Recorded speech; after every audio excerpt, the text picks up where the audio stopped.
Hey guys, what's going on? My name is Gordon Masson. Welcome to my Lucha Underground all night long thoughts.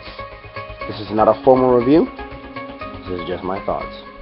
Now, see, the reason I've decided to do a formal review instead of thoughts, and by the way, before I get that explanation, if you guys hear my voice crack at any point in this video or the NXT review, when I will be doing later with or without Matt, don't know yet. I guess I can just tell you now, I was at SmackDown last night, lost my fucking mind, and my voice, and it was pretty fun. And, as I've been saying, the t-shirt is here.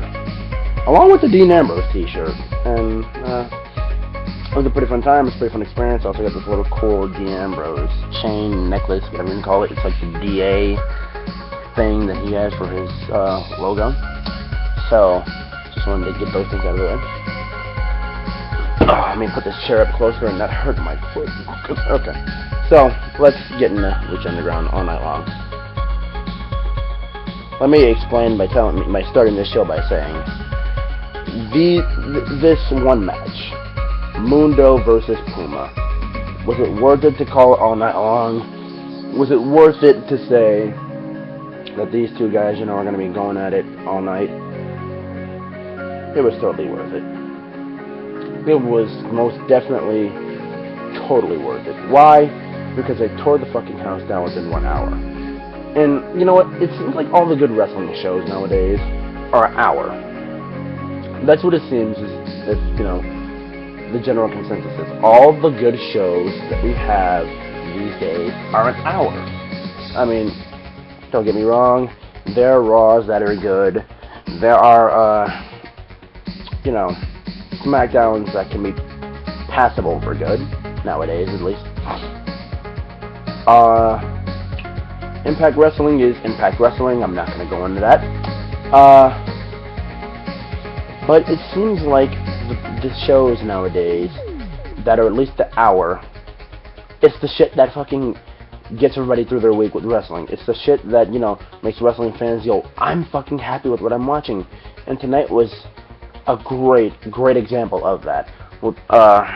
All night long, coming from Lucha Underground. So, the match was Johnny Mundo, aka John Morrison, for those of you who don't know who I'm talking about, and Prince Puma, who is Ricochet and PWG, for those of you who do not know who who Prince Puma is, and you've watched PWG before. So, if you are, familiar with their work, you know that this combination is a fucking internet wet dream. So, this match starts out with Prince Puma getting a fucking roll-up victory for fall number 1. And it's an Iron Man match too, I must say. If I haven't clarified that one, I said these guys got the entire night. It is an Iron Man match, it is a 60-minute Iron Man match, and Puma gets fall 1, Mundo gets the sit, and then it's fall in the same fashion. For fall 2, fall 3 goes to Mundo decisively after pulling out a 2x4. And, Kat, what are you doing?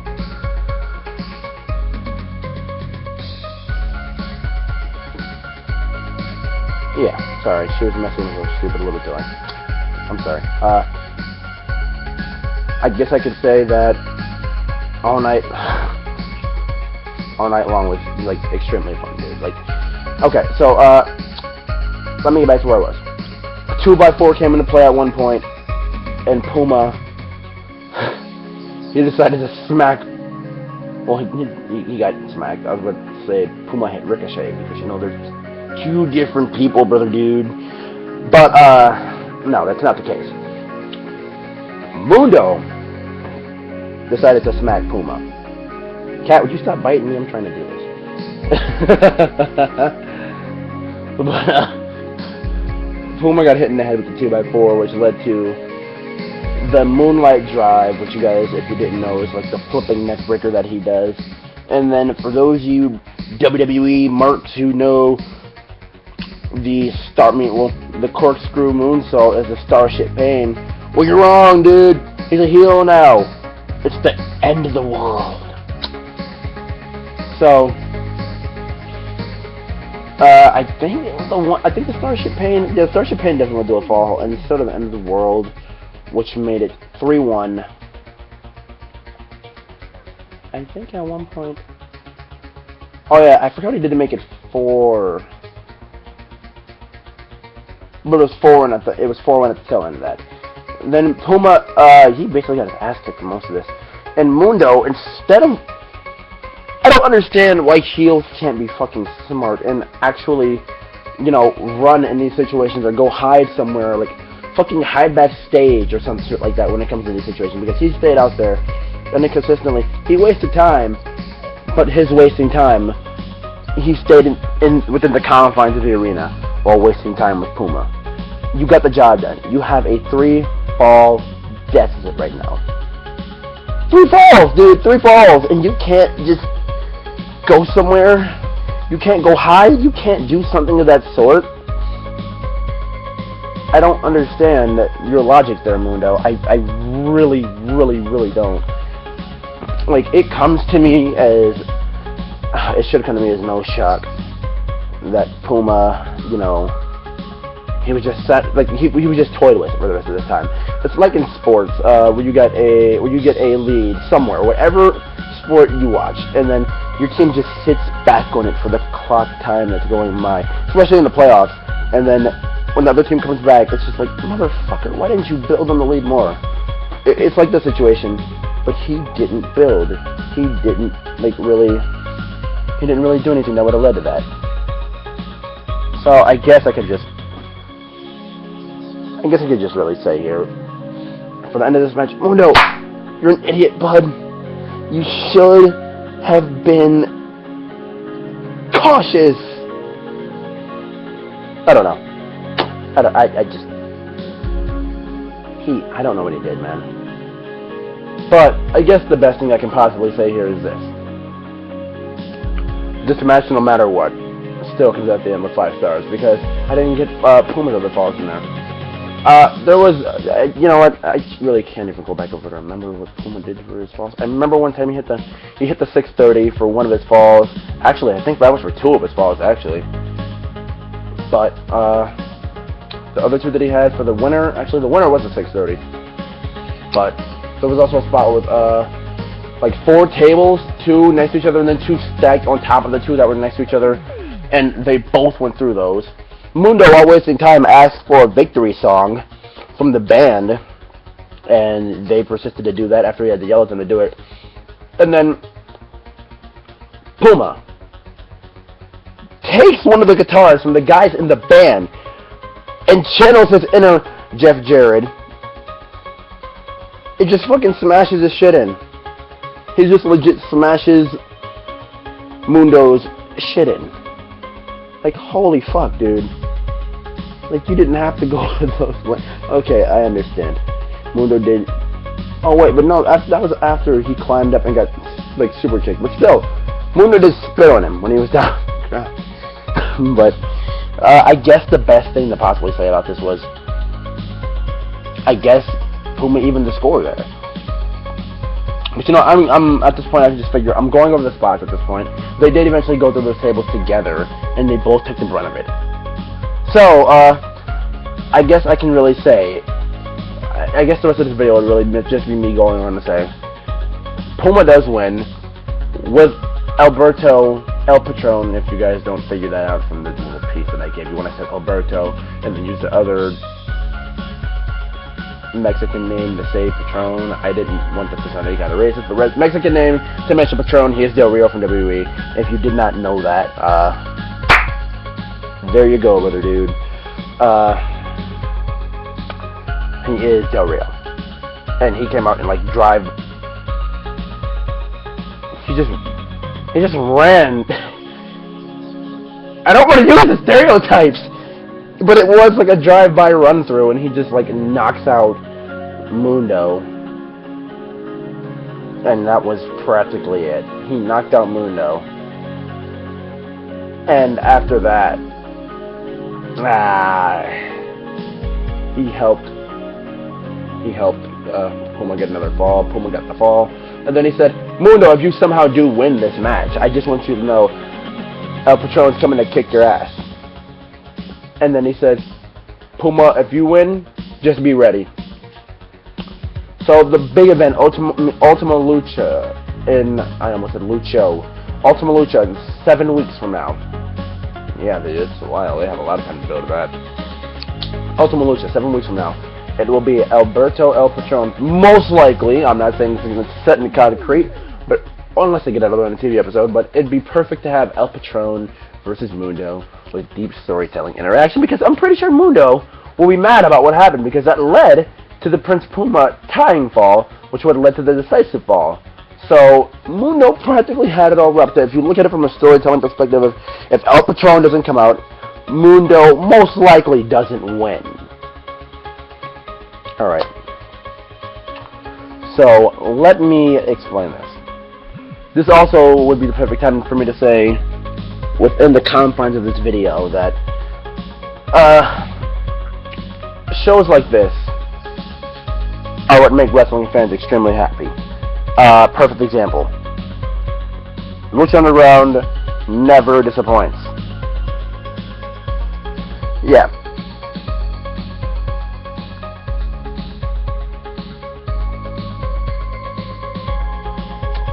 Okay. So, Lucha Underground never disappoints. NXT never disappoints. Lucha Underground, NXT, and Ring of Honor. You watch 3 shows like that, you realize that 1-hour wrestling shows are what's taking over the world. 1-hour wrestling shows are what wrestling fans are thoroughly enjoying today. You watch an episode of Monday Night Raw, you can't come away with it without nitpicking something. I mean, like, dude, it's incredible how many times you watch an episode of Raw and then you see somebody who has something negative to say coming away from it. I mean, it's incredible, dude. Ring of Honor, NXT, Lucha Underground. You watch those 3 promotions, and then you sit there and you go to the show. Wow, that was a fun, solid hour of wrestling. Shows like that are what make that fan's mind propelled to say, well, I just watched this hour of wrestling, and yet I want more. But yeah, I want more in a way. I'm not pissed, but I just can't wait to tune in for next week. But it always seems like when you go back to the standard of WWE, it always seems like Vince McMahon is like, maybe more is better. 2 hours of Raw was absolutely fucking great, because it's your flagship show of your huge-ass company.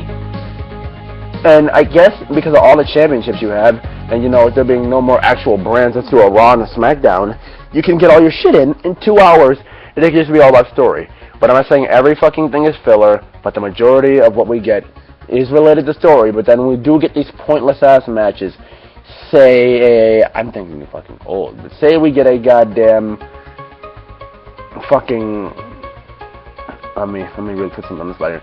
Fandango versus Adam Rose match. Will we get that on the 2-hour Raw? Maybe not, because that's not something major that would have to be building to.